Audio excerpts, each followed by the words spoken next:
Hello and welcome to Beyond the Veil background information. We're doing a character profile this time, and we're going to be doing about the Principessa. She's not a main character, but if you've been reading any of the Viper Clan stories, you know that she tends to turn up a lot and she's an antagonist. Not necessarily the initial antagonist, but certainly she's trouble. So I thought she'd be an interesting figure to look at. So we're going to do the usual of a quote about her, then I'll give you a brief understanding of what made me create her, and then I'll give you the actual profile. So hopefully you'll find this interesting.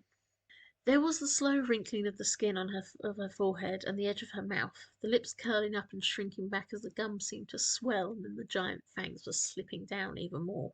The look upon the old woman's face becoming something more demonic, her nose creasing inwards and turning into that of a bat as she seemed desperate to let her dark side out for the first time in years.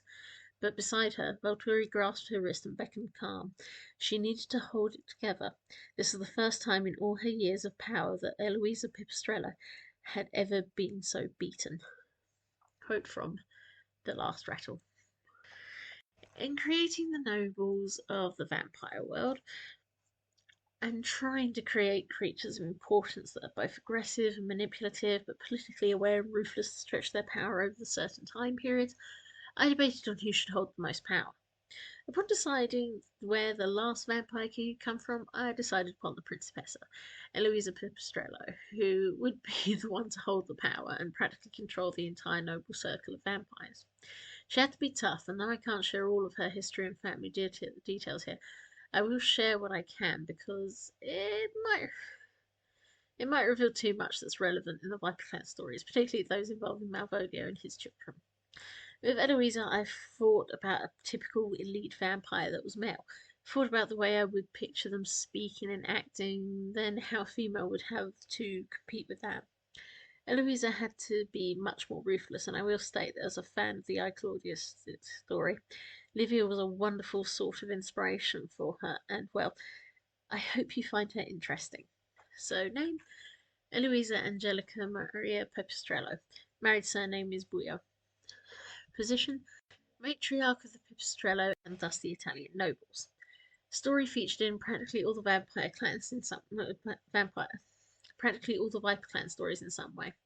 Role antagonist, gender female. Description: her face was stern, her nose pinched in manner and sharp, her eyes narrow but large, of a snake-like yellow shade, flecked in jade green, outlined by the soft jade eyeline she wore and the extended lines of brown makeup that ran from eye corner to the line of her hair. This matched with the curious adornment of a root-like knotted gold banding sitting on the top of her pitch-black hair, almost a tiara, and yet not, as it held no adornments but attached to the high neck corset she wore, the great mix of pearls and gold dangling from her ear like blossoms from a tree branch. Her looks were like that of a princess, and her title was apt. Her body is thin and old. She looks far weaker than she truly is, and she has the larger canines prevalent in the vampire king bloodlines. As I know, most of that description I literally just took straight from Viper in the Shadows, because it was the first time introducing her, and it was a good description. Around the veil, abilities she can turn into a bat and demonic bat-like being to fight for herself, but most of her abilities are literally down to her intelligence, her cunning, and some suggest she has a curious sense of foresight that has helped her survive a lot. Master of the Almighty personality, sharp, harsh, not a tender woman because life has not allowed her to be.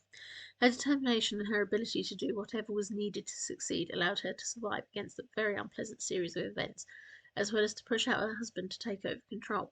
She has a benign outwards facade to her family, but the patience of a spider, and though she can have a violent temper, she always manages to hold it back. She does not see the boundaries of gender upon herself, but she will enforce them upon others and tends to look down on other women, but not as much as she looks down upon the queer community. Relations: granddaughter of the previous vampire king, elder sister to a brother she exiled in order to seize control, who later started up the Hema Lacuna.